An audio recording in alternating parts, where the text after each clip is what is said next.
முருகன் மாநாடுக்கு கடும் விமர்சனங்கள் எழுந்த நிலையில அது நடைபெற்று முடிஞ்சிருக்கு. நீங்க ஒரு அறிக்கை வெளியிட்டிருக்கீங்க. இந்து சமய அறநிலையத்துறை வேணான்றாங்க, அண்ணார் பெரியார் விமர்சனம் பண்ணியிருக்காங்க. அதில் அதிமுக அமைச்சர் முன்னாள் அமைச்சர்கள் பங்கேற்று அதுதான் நான் தெளிவாக சொல்லிட்டேன். இதை விட என்னுடைய அறிக்கையை தவிர தெளிவான விளக்கத்தை நாங்கள் சொல்லிவிட்டோம். நாங்கள் எங்களை விட பொதுமக்கள் கொதித்து போயிருக்கிறார்கள். தமிழ்நாடே கொதித்து போயிருக்கிறது. காரணம், பெரியாரையும் அண்ணாவையும் படித்தவர்கள் யாரும் தமிழ்நாட்டில் இதுவரையில் அரசியலில் தலையெடுத்ததாக வரலாறே கிடையாது.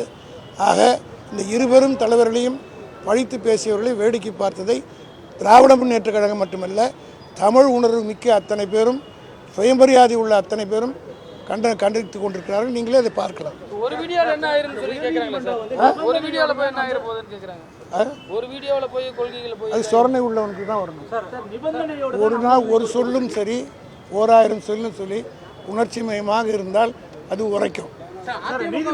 எங்களுக்கு சம்பந்தம் கிடையாதுன்னு சொல்லிட்டு அதிமுக சொல்லியிருக்காங்க. நிபந்தனைகளோட தான் அனுமதி கொடுத்தாங்க.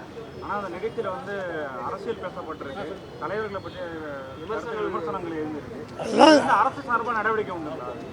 அது நாங்கள் மக்கள் முடிவு கொடுத்துட்டோம். மக்களை எதிர்ப்புக்கும் போது அரசு நடவடிக்கை எடுக்க வேண்டியது. மத வெறுப்பு சார்ந்த பேச்சுக்கள் கூட பேசப்பட்டிருந்தது ஒரு சிலரால்.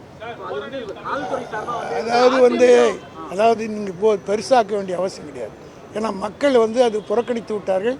அது இன்னும் வெளிப்படையாக சொல்லணும்னா, நாங்கள் 100 கூட்டம் இப்போ மாநாடு நடத்தி திமுகவுக்கு சேர்க்க வேண்டிய ஓட்டை ஒரே மாநாட்டின் மூலமாக அவர்கள் சேர்த்து கொடுத்து விட்டார்கள்.